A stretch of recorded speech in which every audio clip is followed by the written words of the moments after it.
ka po? Hindi ko. Wala po akong balak.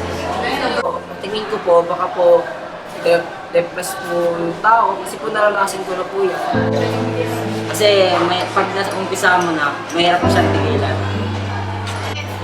Nakakasama siya sa kalusugan natin, tapos may bad effect siya sa pamilya natin. Kasi nakakasira talaga siya ng buhay.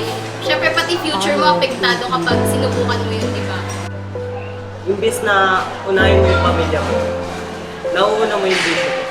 Kung isasama sa mga taong hindi nyo naman kilala, o kaya hindi naalala ko kayo na kung maninigarilyo ba kayo, siguro piliin nila yung mga kaibigan nila at yung mga good influence sa kanila.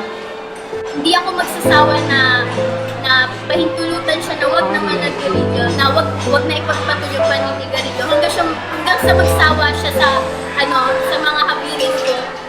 Yun lang yung magagawa ko para mag-stop siya sa paninigarilyo. Stop.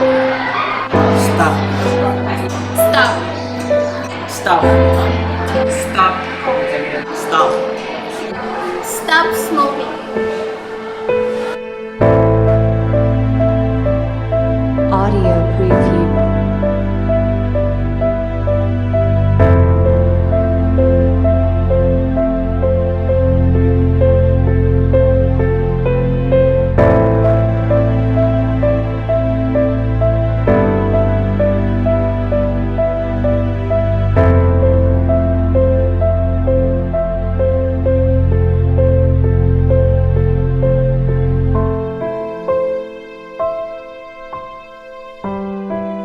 Audio preview.